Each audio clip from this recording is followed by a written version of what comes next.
Jag måste säga välkommen till Santes sanatorium. Nästa varje natt så kom en 8-10-årig flicka, den här storleken. Satte sig i foten på hennes säng och så spydde och så försvann hon. LTGS har nu tagit sig till det lilla samhället Sandträsk som ligger strax utanför Boden. Här kommer vi ikväll undersöka det här sanatoriet som invigdes 1913 för tuberkulospatienter. Vi får se om vi får kontakt med antingen någon patient eller någon som har arbetat här. Så följ med oss på vår paranormala resa genom Sverige.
Denna gång åker LTGS till en plats och en byggnad som haft en spännande historia och som idag är ett minne av sitt forna jag, nämligen sanatoriet i Sandträsk.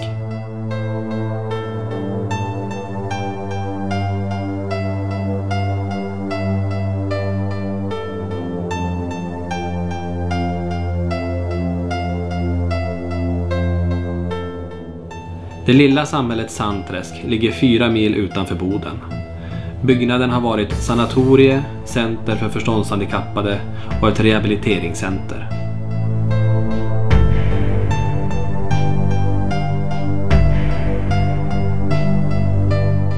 År 1913 öppnades sanatoriet i Sandträsk med plats för 88 patienter. Det dröjde inte många år förrän man insåg att antalet platser var för få och att lokalerna inte var särskilt lämpade för våra tuberkulossjukan. Efter en ny utredning 1919 så stod det klart att det verkliga behovet handlade om 450 vårdplatser och att det behövdes moderna lokaler med tidsenlig utrustning. I april 1931 kunde man inviga Norrbottens läns centralsanatorium som blev det största länssanatoriet i landet för tuberkulossmittade patienter. På sanatorierna var nyckelorden för vård vila, mat, frisk luft och motion utifrån de sjukas förutsättningar.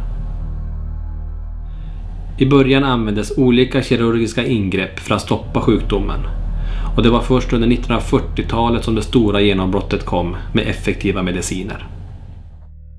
Sandträsk sanatorium var under långa perioder mer eller mindre fullsatta fram till mitten av 1950-talet. Tack vare den nya medicinen kunde man börja avveckla verksamheten och 1964 flyttade man resterande vårdplatser till lungkliniken i Boden. Därefter blir sanatoriet ett center för förståndshandikappade och på senare år ett rehabiliteringscenter för att nu stå helt tomt utan verksamhet, förutom de guidade turerna med Allan Vonkovara. Det finns många berättelser om sanatoriet och inte minst om barnen som behandlades där.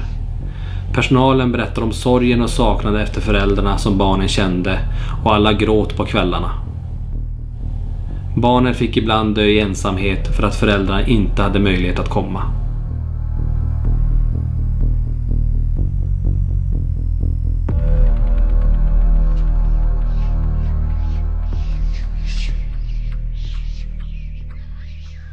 LTGS möter upp Allan för en intervju. Allan är ägarens högra hand och ser över fastigheten. Jag måste säga välkommen till Santes sanatorium. Till er. Och Sanatoriet, jag kan ju berätta lite historia om sanatorium. Det är ju länssanatorium. Det var en av de första som byggdes. Och varför den hamnade här, det var bland annat det var bästa luften här uppe.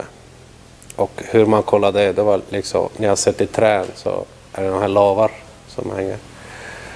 Och när de är ljusgröna är det väldigt bra luft. Och det var mycket sånt här. Plus att herrgården fanns växthuset och så bondgården. Så de var som självförsörjande på allting. De hade kött, mjölk och grönsaker och potatis och allt. Och de började med sanatorium här 1907 och höll på till 63 ungefär. Och sen var det vårdhem för utvecklingsstörda. Då var det också, när det var sanatorietid och vårdhem, då använde de hela byggnaden. Då fanns det även under sanatorietiden så ligghallar som var 50 meter ut, 3 våningar upp. Det var frisk luft som gällde, så de knuffade ut dem med vagnar och så fick de andas frisk luft. Och lugn och ro. De har skyltar här i trapporna, så då sa de att gå tyst och tala sakta. Stod det på skyltarna. Har vi som säger tvärtom. Men så stod det på skyltarna. Och sen höll de på med utvecklingsstörda till 84 ungefär. Och sen var det rehab och hälsohem till 2002 stängde de. Och så köpte Gurkil Paul Singh det här. Han jobbar och bor i Oslo. Är hans högra hand här i Sverige. Alla Måkovra heter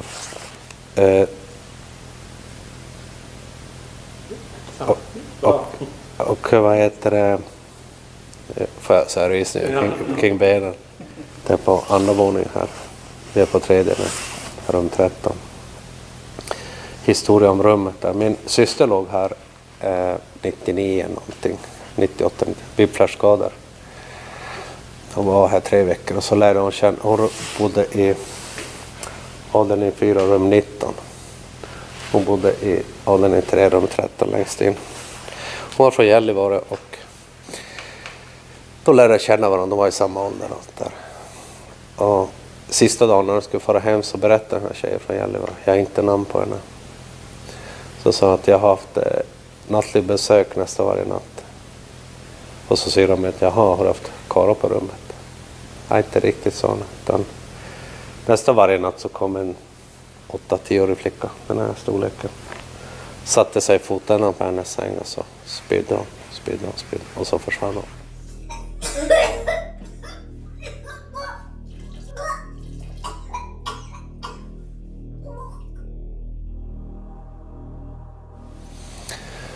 Och så syrran frågade var det äckligt? Jo, det var riktigt obehagligt. Men när hon inte kom så saknade jag henne.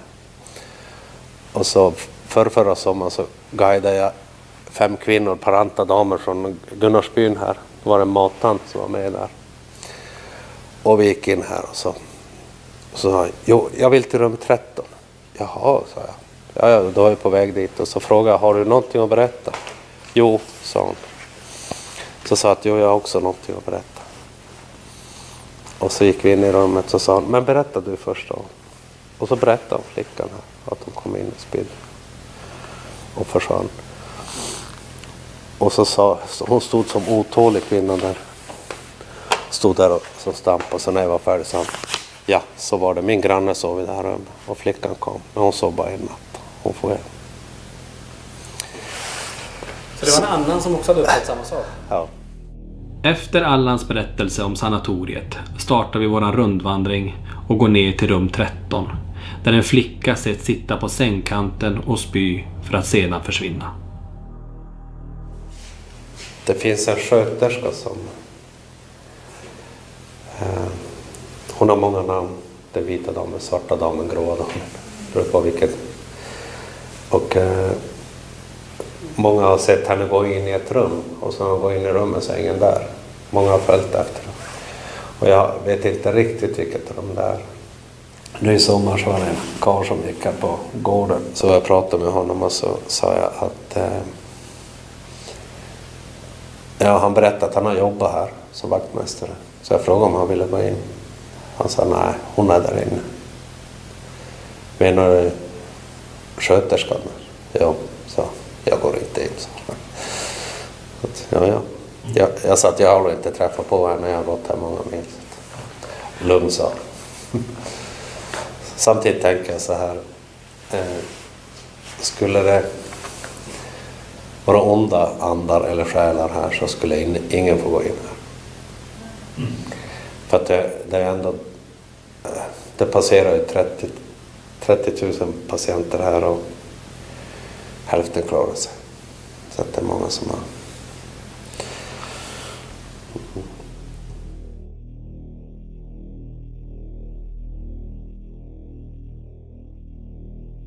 Och så finns det ett klassrum här uppe. Där barnen gick i skola. De hade alltid 12 elever. Det var ju rundgång på dem. Vissa fick åka hem och vissa klarar det inte. Kan vi gå upp på ni ser det? Det är jättebra, det gör vi.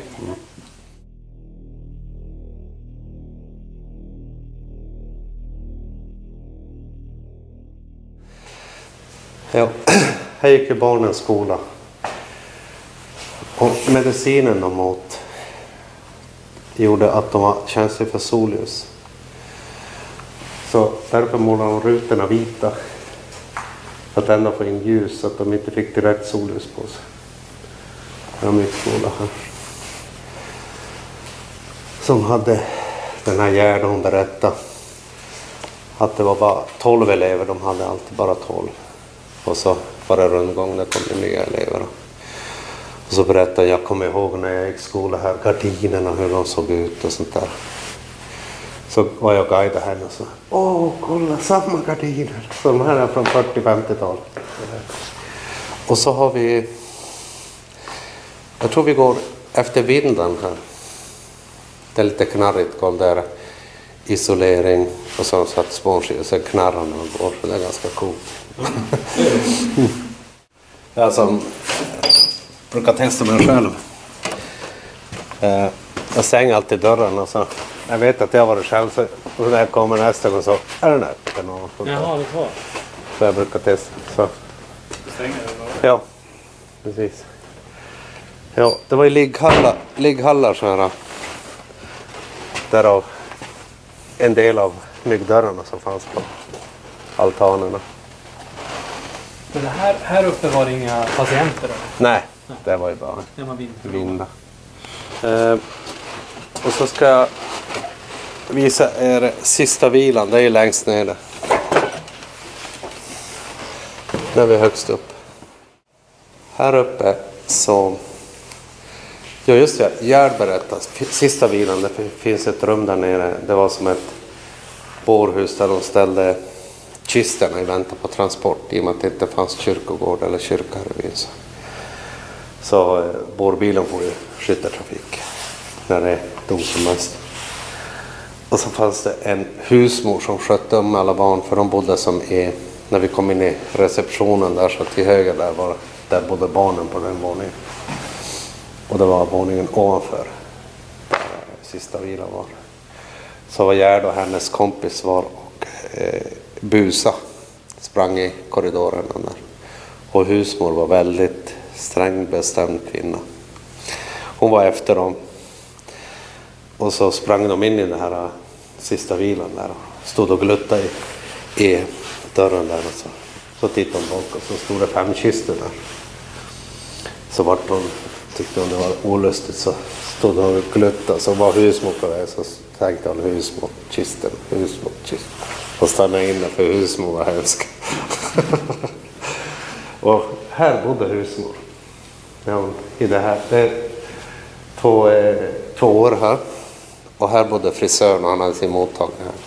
De är en spegelvända. Här bodde husmor här inne.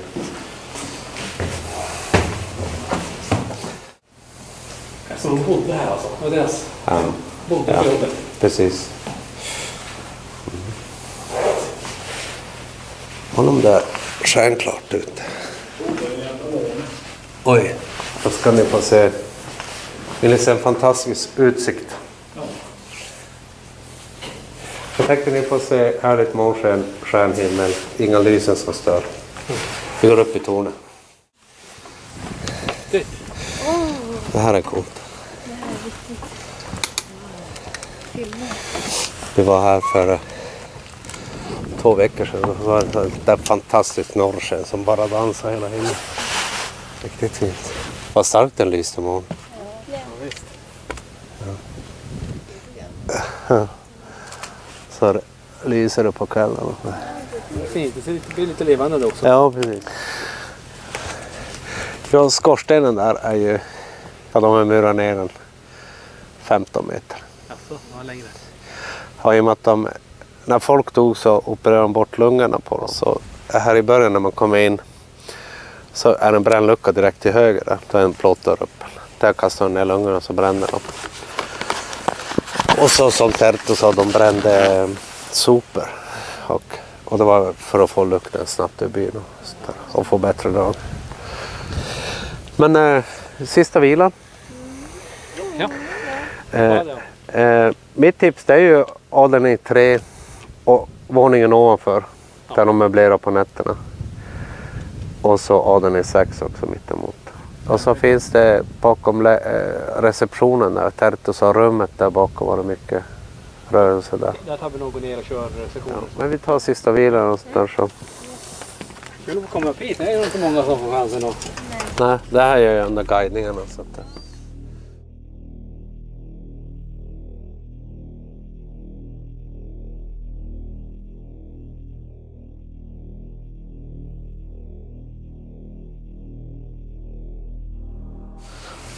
Varför barnen var drabbade var ju... Det var den här långa exponeringen. Utandningsluft som har varit smittad av. Och början av seklet, 1900-talet, var det populärt med de här väggsängarna. När man kom in i gamla hus man öppnade. Och när man öppnade så har ni tänkt på att de är som korta de här sängarna. För folk satt och sov. För de trodde om man la sig och sov. Då drunknade de med sina vätskor för man var ihåll. Mm. Och så i och med att det var trångt, fattigt, då sov ju barnbarnen med mormor och morfar. Och så när de hostade och andades så var barnen smittade. Ovetandes. Det här är sista vilan. Så det här måste vara det kistorna? Ja, det kunde stå 5 kistor i rad här. Och så biosalen där uppe så finns ett altare där du och jag gick. Det finns ett altare, den har stått här. Jag var så i väntan på transport så det kunde stå 5 kistor här inne. Här är många dövingar som har varit.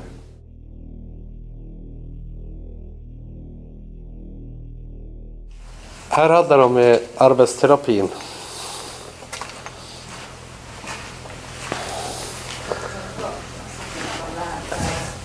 Och vävde dukar och mattor och så här har du en sån här som när du tappar allt. Det här var en apparat liksom lära sig krypa i vuxenålder. Koordination. Du satte fast fötterna så får in det här kryp. Och här är ugnen där de brände lerfigurerna. Och här var snickeriet.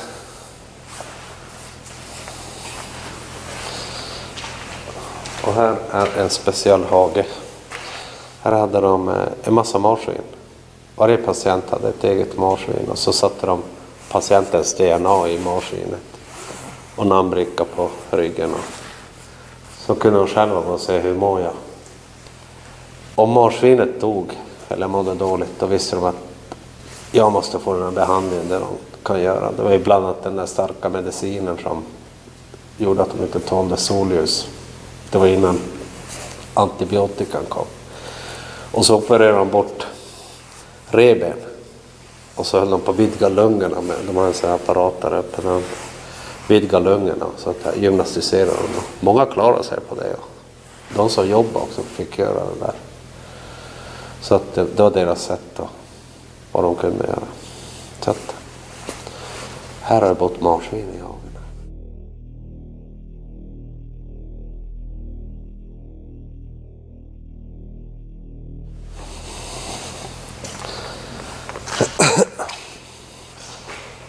Här är en varmvattenbassäng där de höll på med vattengympa här.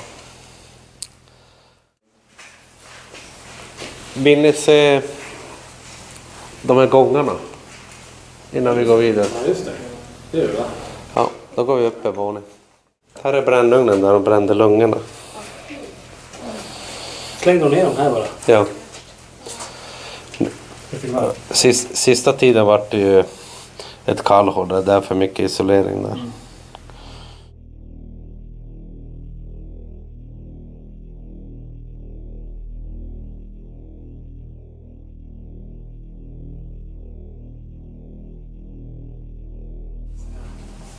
Det är bra när det lyser in så här. Ser du hur det Mm.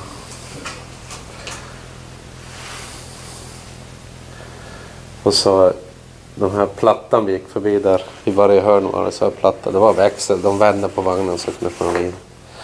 Här är första pannan i sanatoriet här inne. De brände ju lungorna och sånt där. De har bränt en hel människa och där är den där. Det var en 7-årig flicka som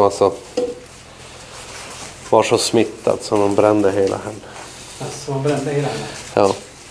En 7-åring? Ja, det är liksom vad jag har hört. Det där är ovanför brännugnen där. Luckan där. Ja, det är så som kostar så mycket. Eller kränkte så mycket. Ja, kanske. Av röken. Ja, just Mm. det. En tid. Ja. Tänk när det här var i bruk. Ja. En arbetsplats och vilken logistik och Ja, vilken... ja, precis.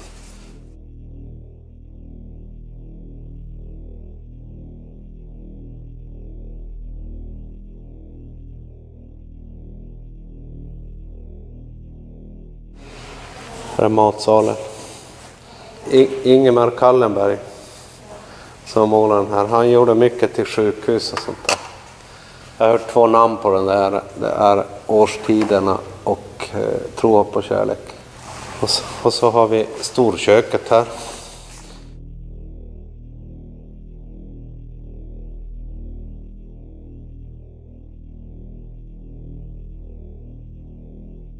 Då ska vi gå upp här.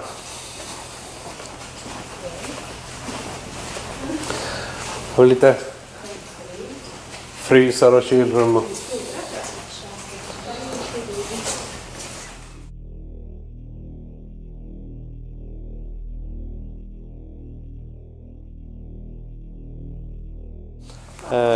Så mitt tips är ju här och så våningen nedanför avdelning 3 och receptionen bakom där avdelning 2 blir det. Rummen där bakom. Ja, det är varje våning faktiskt. Så att det... Vi startar vår utredning längst ner i byggnaden i pannrummet där man förr eldade upp lungorna på de tuberkulossmittade patienterna. Då ska vi starta utredningen här. Vi är uppe vid vår övervakningscentral. Nästan högst upp här i byggnaden i sanatoriet. En sjukt stor byggnad. Enormt många salar, enormt många rum och korridorer att övervaka. Vi kommer börja längst ner i pannrummet. Där vi fick berättat för oss att en flicka blev alltså uppeldad där. För att hon var så pass sjuk där. Så följ oss ner där.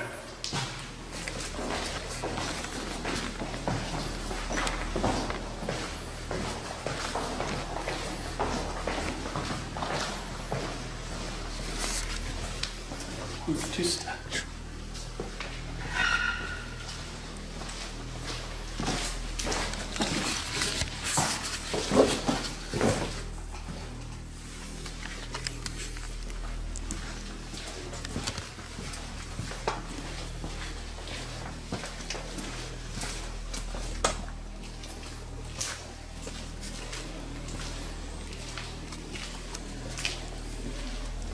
Det var jag som råkade komma åt. Vi är nu i pannrum.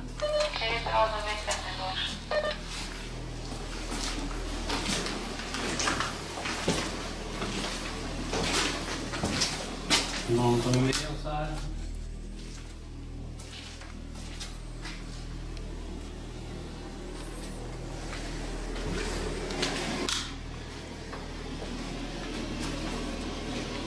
alltså i...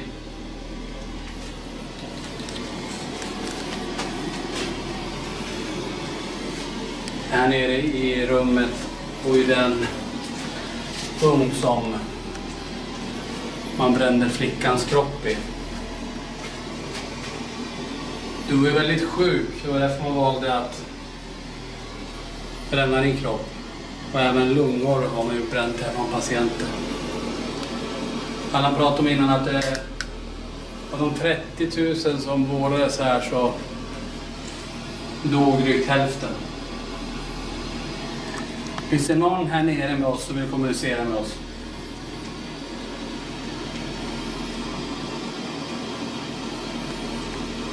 Du tänker på tvån här någonstans. Det är svårt att få med den i bilden. Om jag backar, jag går runt och står du närmare ugnen. Om det finns någon här nere, antingen personal eller ifall det är någon patient kvar här på sanatoriet, nere här i källaren. Kom gärna och prata med oss i så fall. Om den lilla flickan är här, kan du komma hit och prata med oss? Vi vill ingenting ont. Vi vill bara prata med dig och fråga vad du heter. Eller personal som arbetat här. Kanske hade uppgifter att elda patienternas lungor här nere. Jag heter Niklas och här är min bror Tony. Vi vill bara prata med er. Sen några våningar upp så sitter det 2 tjejer som heter Linda och Sofia. Så de kan ni också prata med om ni vill. Berätta er historia.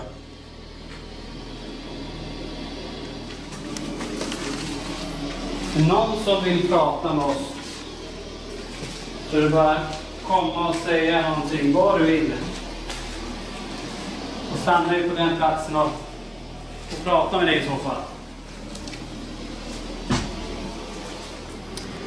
Ni ser, vi brukar inte ha ficklampor på oss, men här måste vi ha det, för det här är för att ha en egen säkerhet. Det finns hur mycket som helst att kunna snubbla på. Det är både glas, det är plankor, det är saker som är i vägen, bröte. Så att för våran säkerhet så måste vi ha ficklampor på, så vi inte skadar oss när vi går. För som sagt, det är becksvart här nere annars. Ska vi köra en nu? Visar vi mörkt där? Jag kör en sån. För att stänga av även den. Har du någon liten lampa som man säger vart du är? Där är det. Så här mörkt är det just nu. Så därför måste vi ha på oss ficklampor. Om jag tänder en lampa nu, ser ni. Där är Tony. Den här har jag för att jag ska kunna gå här nere. En liten ficklampa på kepsen. Och Tony har en runt halsen. Men vi kör med night shot. Så kan jag stänga av min, för då följer jag efter och kollar i displayen vart Tony går. Har du arbetat här på det här sanatoriet? Eller är du en patient?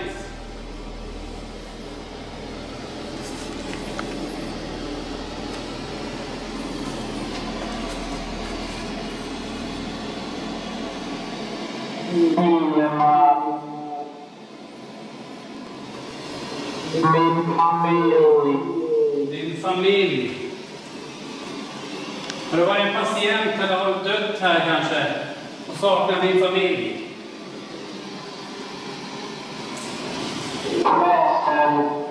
Prästen. Finns en liten kyrka eller ett rum med ett altare på. De hade säkert präst på det här stället. De hade massa olika saker. Folktandvård, frisör.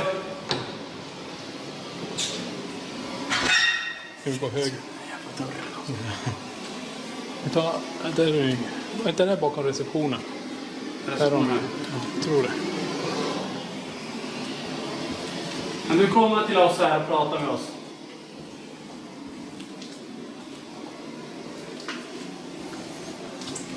Du ringa på den här telefonen till exempel. Men på disken här. Nu får den att plinga. Gör ett högt ljud så vet vi vart ni är.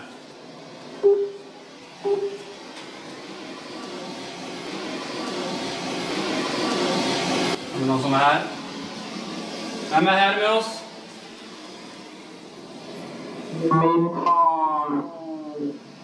Min far. Det här är ju en gammal byggnad. Du vill gärna se dig. Får röra mig så rör du brorsan som står där. Det är bara röra på. Sofia och Linda sitter själva högst upp i den här byggnaden. Gå upp och dra en stol över golvet där de sitter om du vill. Böcker. Det finns ett bibliotek här. Ska vi ta oss dit? Menar du att vi ska gå dit? Vi går till biblioteket.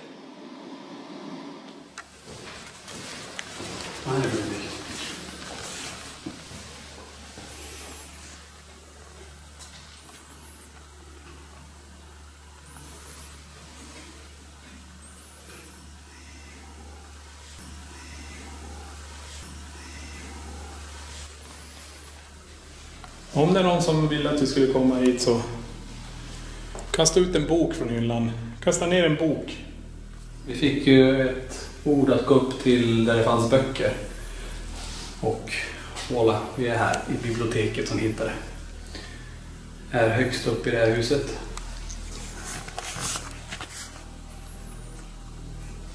Jag vet inte riktigt vad det är för tidskrifter här, men det är ju säkert ända tillbaka från 30-talet här.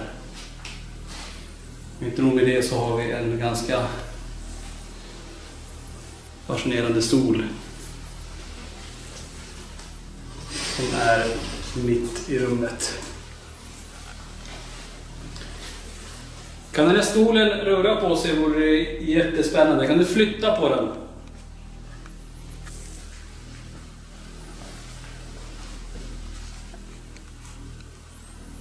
Knuffa till den en gång.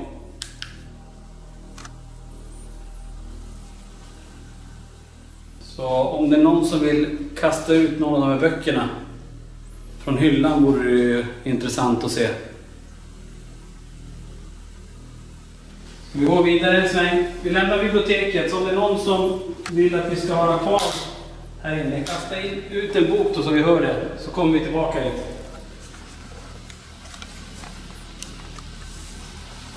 I kyrkan. Jag går in här också. Vi har i det här huset så har vi en kyrka.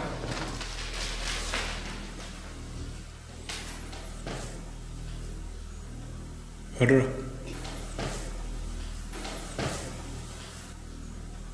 Hörde du? Knak längre in i hörnet där. Tack. Är någon som står där i hörnet? Kan du visa i så fall? Snälla på två.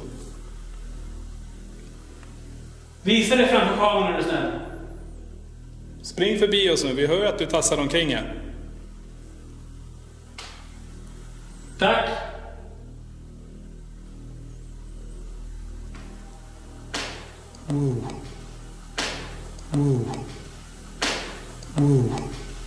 Kom mot oss, spring över den här gången så vi hör dig.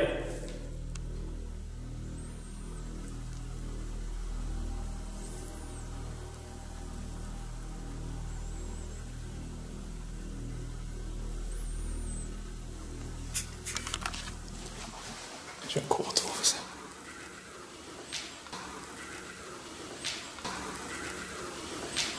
Jag går mot den nu. Okay. Det är knalligt Om golv. någon vill röra så du kan röra på han som går där framme i så fall. Så att han känner av att du är här. Han har också en mätare framför sig som du kan ge utslag på. Där, tack! Tack, fortsätt där. Kan du gå fram till mätaren en gång till och så rör du den. Kan du få den lysa en gång till där?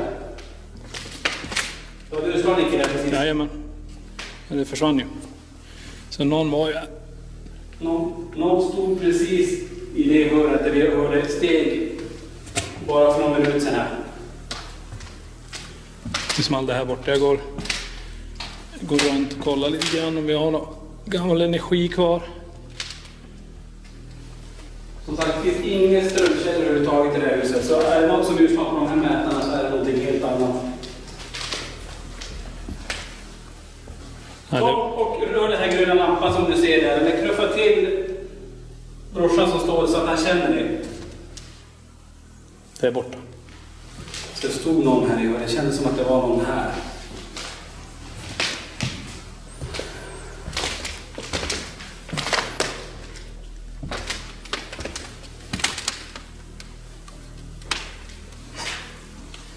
Är det lugnt bort eller? Ingenting. Vi får bara gå ut. Vi går tillbaka till Lago där uppe eller? Sa du? Ska vi gå tillbaka? Vi går till vakningen här. Här sitter Sofia och Linda. Linda och Sofia såg ett ljusfenomen som följde med oss in i kyrkan.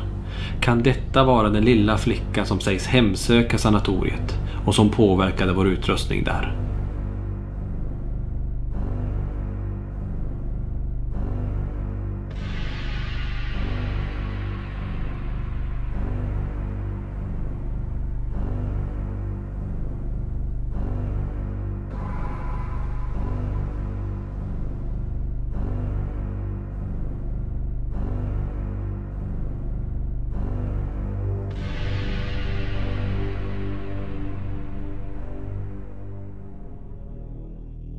Det var nu Linda och Sofias tur att utreda sanatoriets mörka korridorer. Vi går iväg här, jag och Linda, och känner av lite i korridorerna borta. Då ska vi placera ut en badboll.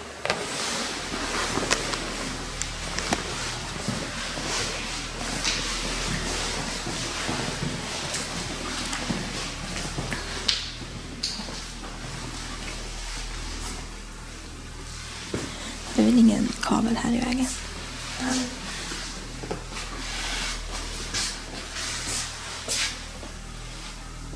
Är det någon här med oss? Kan du ge utslag på mätaren när du har den i handen? Här var det mörkt. Uff. Vänta, jag ska göra så här så får de se hur mörkt vi har det. Så, ser det ut i night vision. Så. Ser vi det? Ingenting. Men nu gör vi så här. Så vi ser vart vi går. Ja, vi ska öppna upp en ficklampa.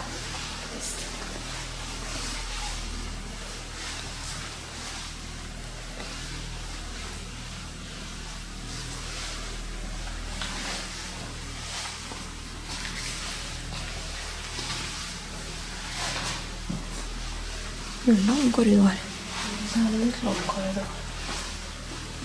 Mycket obehagligt. Ändå duschar.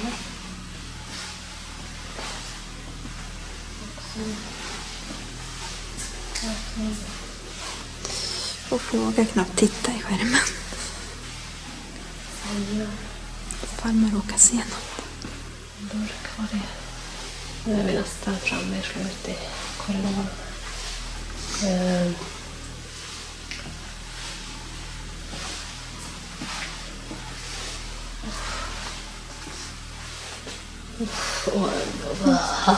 Vad är det? Ofta är det två madrasser där så det är som att det var något låg i sängen.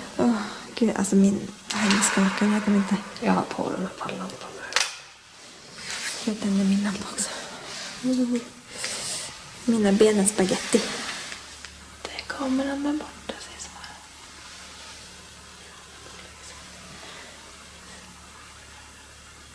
Ta ljuset från kameran och skalan.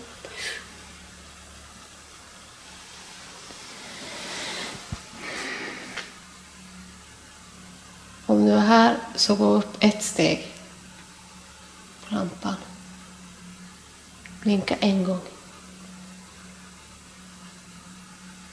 Det var en orb under den. Det var en orb under den. Jaså? Brukar zooma på den här kameran. Sakta. Vi vill ingenting illa. Vi vill bara kommunicera. Vi har hört så mycket historia om den här byggnaden. Personalen har berättat hur bra de har tyckt om att jobba här.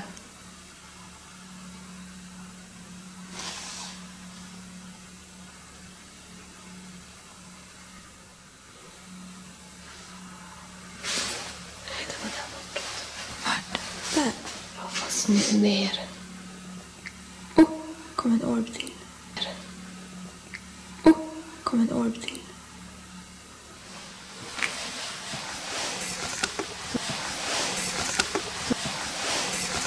Då ser vi den i kameran där framme.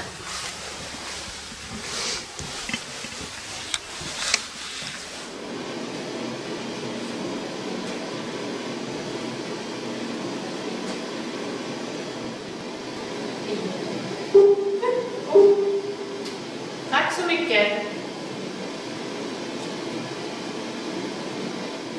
Vad är det för rum vi står inne i? Hjälpte inte.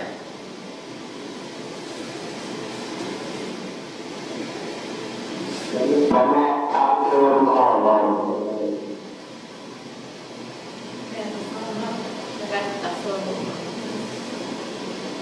Vad är det vi ska berätta?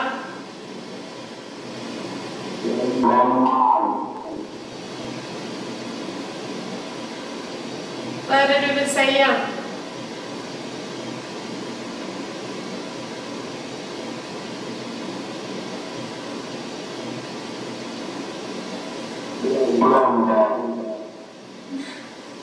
Glömde du bort vad du skulle säga? Ja, det är inte så lätt. Du ska säga någonting annat. Kanske berätta för oss vad du heter. Har du jobbat här? Eller har du bott här?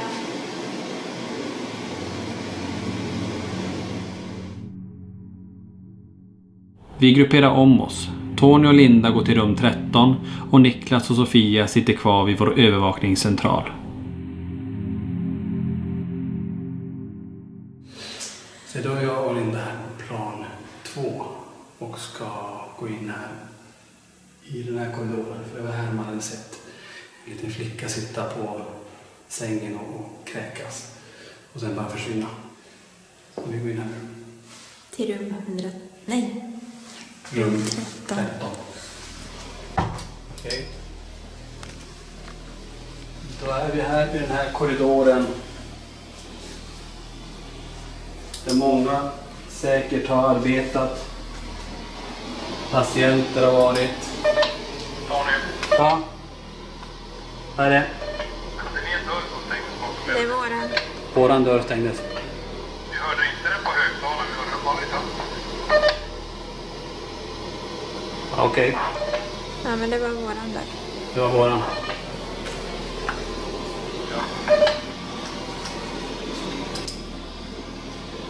Vad konstigt att det lät på som Märkligt. Någon som är här med oss. Åh, fy fara. Jag vågar inte titta in alltså. Den lilla flickan som många har sett Kan du gå lite mer till vänster? komma i korridoren mot oss här nu.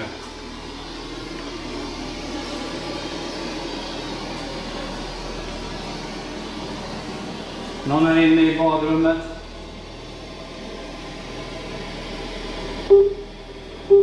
Där. Vi går in här i badrummet då. Den har vi här. Är det någon som är här med oss? Kan du röra någon av de luckorna som är framför oss? Kan du stänga ett skåp eller öppna ett skåp?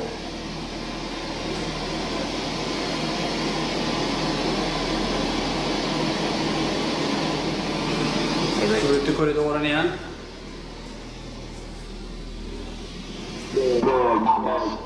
Dödades.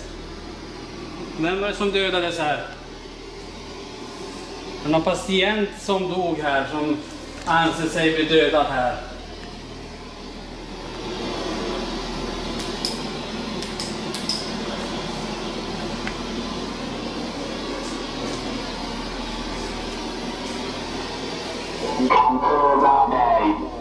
Kan du höra mig? Vad bra. Fy fara. Nu kommer vi in i rum 13. Så flickan, är du här inne? Kan du öppna den här dörren framför oss i så fall? Öppna dörren så kommer vi in till dig. Fly! Vill du inte att du ska komma in dit? Så ska vi fly.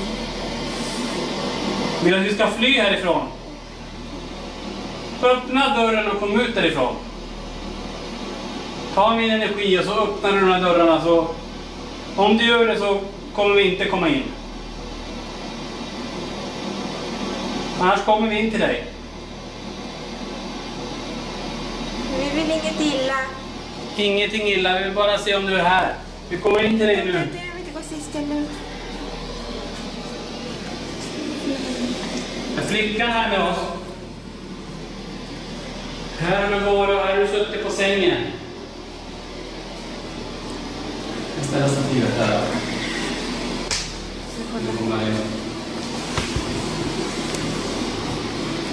Kan du lilla flickan komma hit med oss? Och prata med oss? Kan du berätta vad som har hänt med dig? Du som satt här och kräktes på sängen. Kan du berätta vad som hände med dig?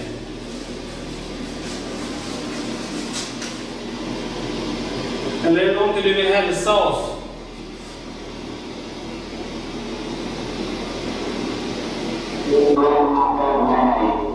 Lämnar han dig? Varför lämnar de dig? Lämnar de dig här på det här sanatoriet?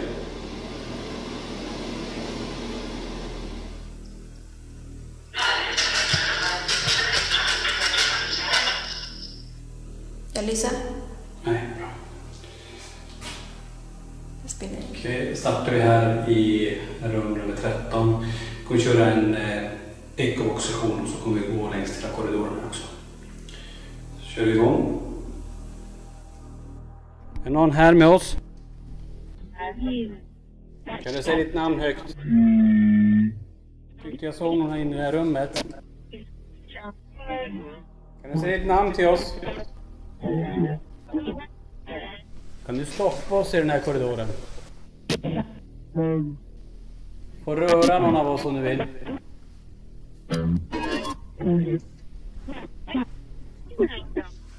Undrar en stol tror jag. Flyttade ni en stol nyss?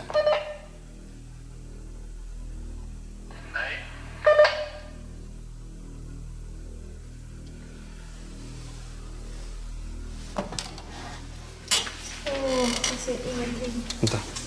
Vänta. Nej, det går bara. Vi provar.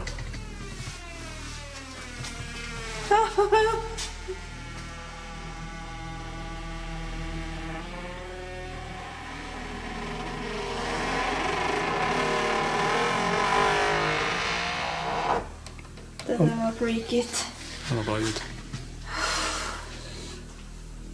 Det är någon här. Kom springande mot den här kameran. Jag kan filma dig. Ja, jag ser ingenting. Det är fruktansvärt. Vad är det där? En sal typ.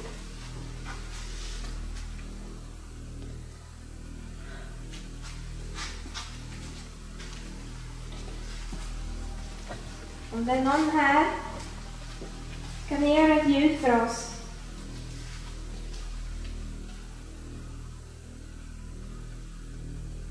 Öppna några av dörrarna framför oss.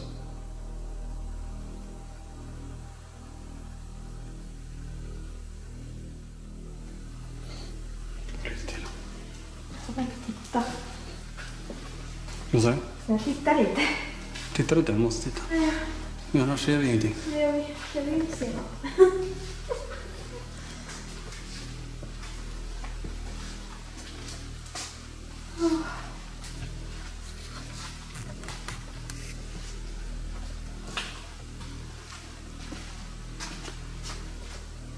Åh, det är en säng där. Var? Där inne. Det är sängar. Är det på sängar eller Det är sjukhussalen det här. Många som har dött här. Precis som om jag i spelet Silent Hill typ. Vänta, stopp. Nej, vad är det? Stopp. Vänta, stopp. Jag hörde en andning precis längre fram. Som...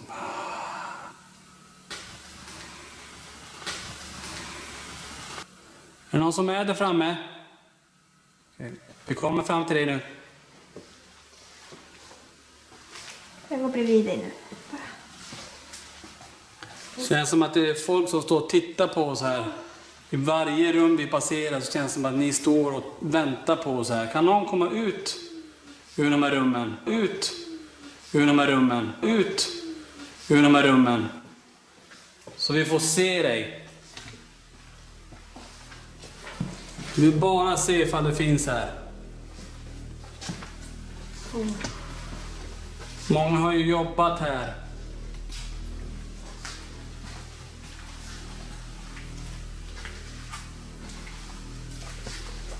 Stanna.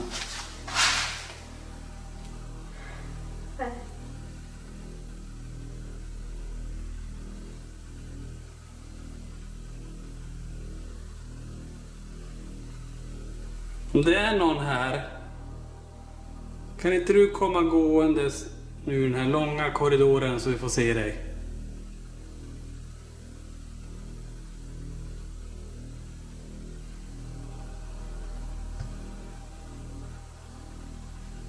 Kom gående. Kom krypandes efter golvet om du inte kan gå.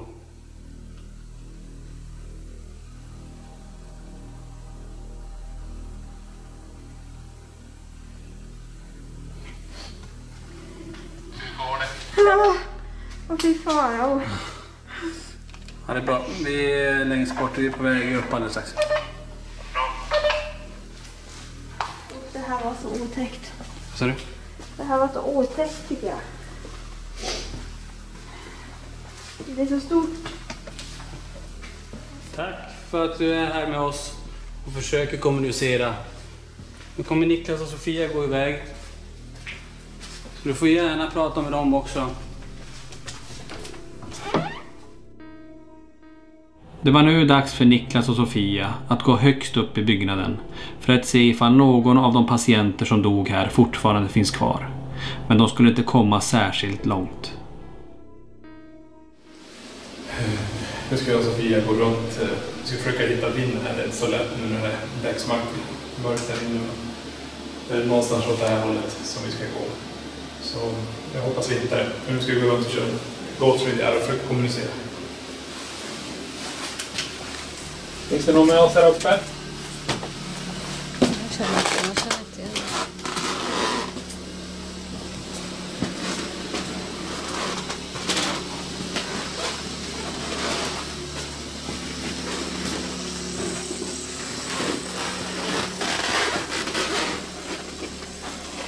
Här har vi inte varit. Det är inte rätt. Nej. Var det det? Vi kommer ju ner precis här. Vi kommer ju ner här. Ja. Men där har du ju trappan upp. Ja. Jag vet inte om jag vågar gå ända upp dit. Vi har kontakt här. Men vad är det med att säga just nu? Var för fort? Ja.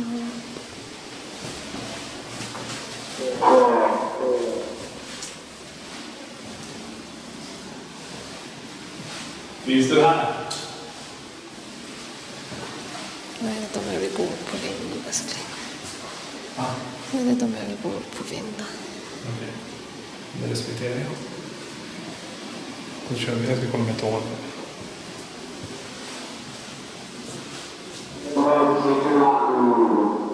Nödsituation. Va? Nödsituation. Va? Kom.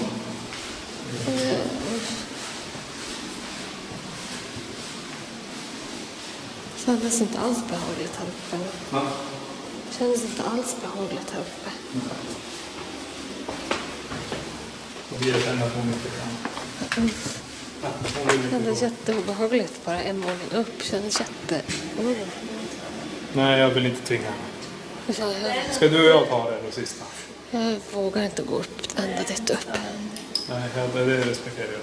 Jag har inte pausat här utan det spelar. Det misslyckades. Ja, det kan man ju låta säga. Men du lyckades skrämma en av LTG som inte vill gå upp. Men vi kommer upp nu. Nu kommer jag och Tony upp till dig.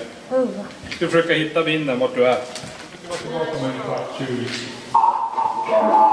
Attackerad. Attackerad. Det är kanske Sofia blev ont världstam och så. Jag går inte längre. Hur högt upp kom vi då? Jag är ute i andra. Jag började gå mot en korridor. Ja. Ja, och sen.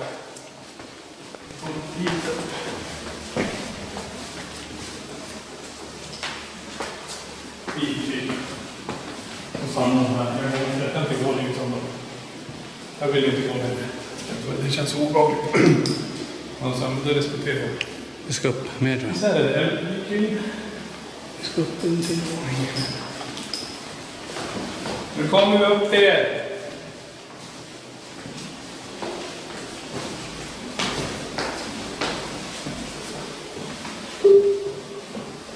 Bra.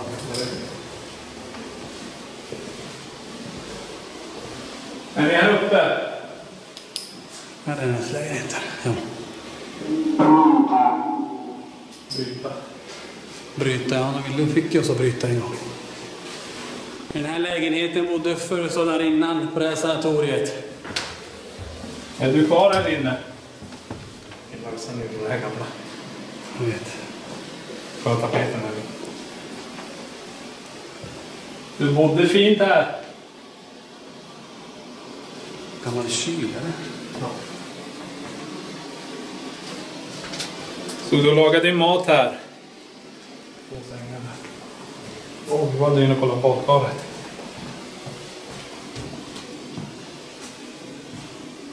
Kan du knuffa på någon stol eller någonting här inne?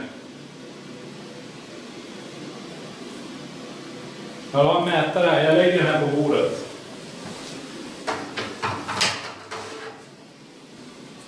Om du är här inne och det här är ditt hem, kan du komma in och visa oss? Visa dig själv för oss. Vi ryser här inne, jag ryser där ute. Jag känner inte heller någonting här. Vi går ut igen i korridoren. Det var mer obehagligt, sen det är mer rys här uppe. Då lämnar vi dig. Ja, här börjar det. Här känns det annorlunda. För om du går till vänster. Där gick du väl upp till spiral. Ja, man går till vänster istället. Om det är någon som är här inne.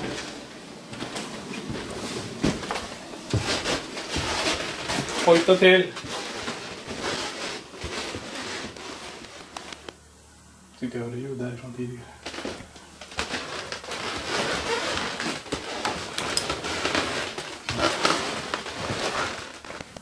Kan du knacka så här?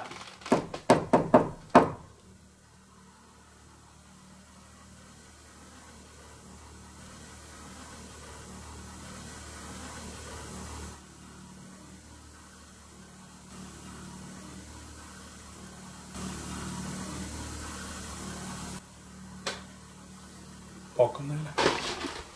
Var en smäll? Smäll bakom här.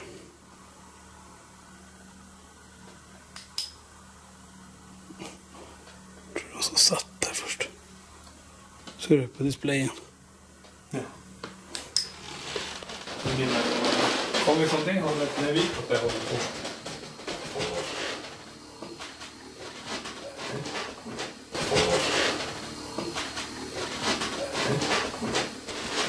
Är det någon som befinner sig här inne?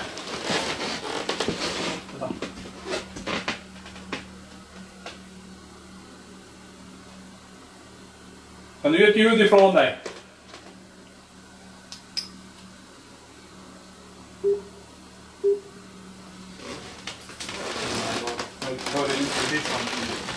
När var då?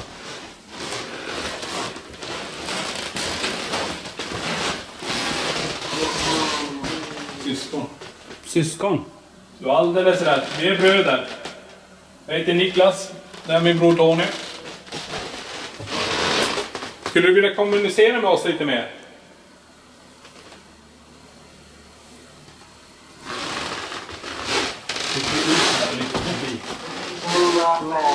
Nya vänner. Nya vänner. Det har du absolut rätt i. Det är faktiskt sånt. Ja, just det. Vi Gå ner här. Se vart vi kommer. Vänta.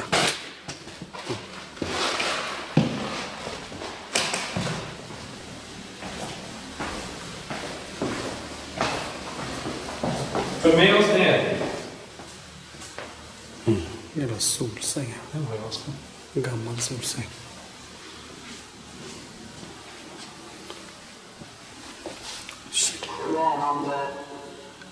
Tyckte jag såg någon precis i trapphuset bakom mig. Och där bakom oss nyss. Skrämmande, precis när du sa. Ja. Kan vi komma in och säga hej? Jag hör röst. Hör vi andra Jag röster? tappar närvaron också.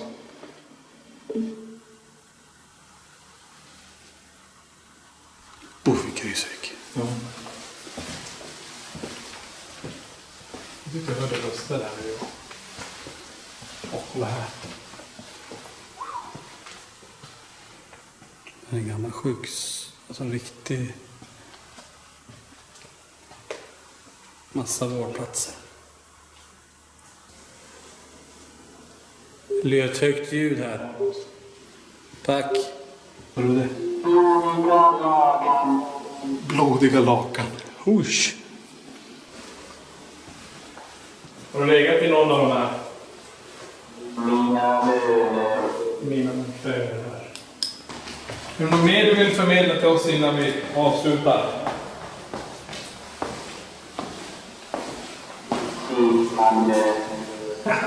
Sittande. Absolut, där sitter tjejerna.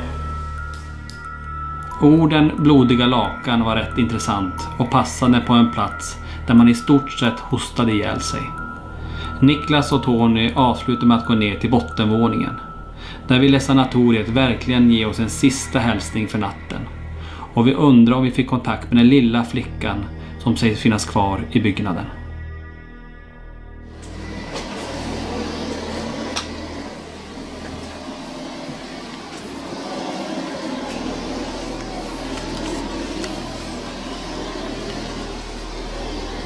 Om det är någon som är i de här korridorerna, knacka på någon dörr så vi vet vart ni är.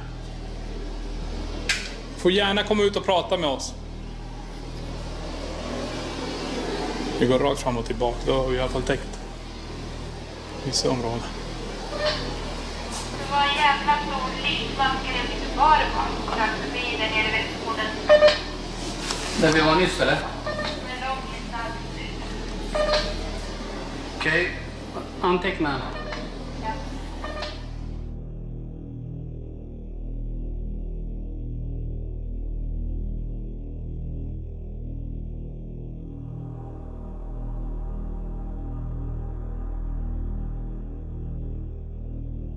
Wow. Ja. Shit, något rörde min hand. Siffrorna. Det var en jävla... Ja, ta den. Det var en jävla smekning på handen. Bra. Precis.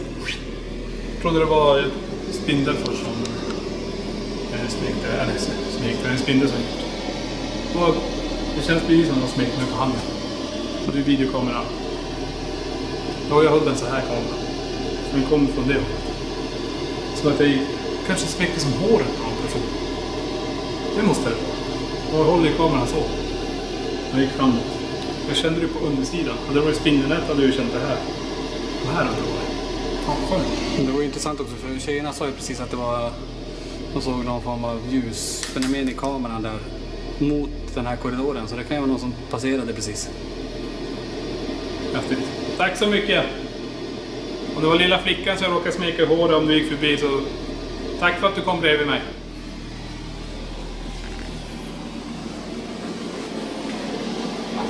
Wow. Vad? Något ljud på den där dörren. Va? Nej. Den knackade så hörde inte ljudet från dörren. Var det som det? Ja. Jag vet inte vad den gjorde.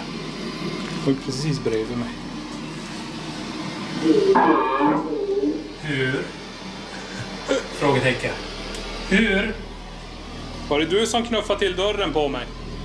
Den stängdes ju på mig. Gjorde den? Ja, prova att trampa. Jag menar, det är betonggolv. Det kan ju inte...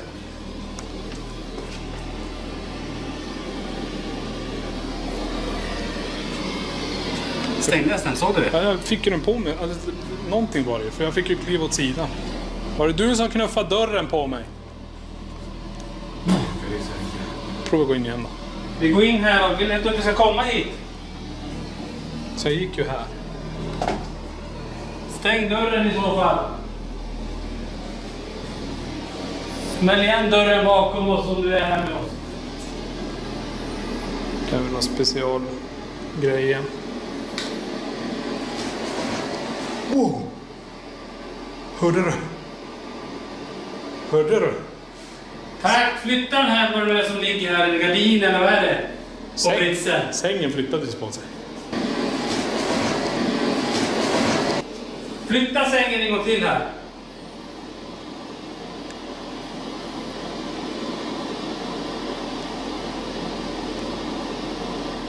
Tack för att du gör massa saker nu. Fortsätt med det. Jag har lagt en mätare där nu, så om du går nära den så kan du få den att börja blinka. Då vet vi att det är du som håller på och leker här. Jag stod här. Jag höll på att filma den här.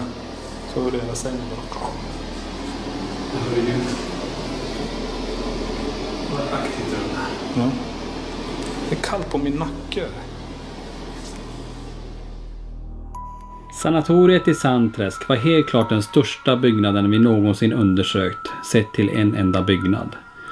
Den var så pass stor att vi inte hann gå igenom hela byggnaden under den tiden vi var där. Att få chansen att besöka och utreda denna byggnad är varje spökjägares dröm. Att få gå i de mörka korridorerna och hoppas att någon ska titta fram från ett av rummen ger oss en känsla att vi kanske skulle få chansen att se någonting denna natt. Vi fick med oss mängder av intressanta fenomen från sanatoriet som vi aldrig kommer att glömma. Vem var det som stängde dörren på Niklas och flyttade sängen i patientrummet? Och vem var med oss i kyrksalen som även vår EMF-mätare indikerade? Vi fick med oss många intressanta ord som passar väl in i husets historia. Såsom orden blodiga lakan eller de starka orden mamma ge mig en kram. Var detta flickan som många hade sett i rum 13 och var det hon som följde efter oss i korridorerna? Kanske var hon ett av de många barn som dog ensamma i en säng utan föräldrar på en plats som för många blev den sista anhalten i livet, nämligen sanatoriet i Sandträsk.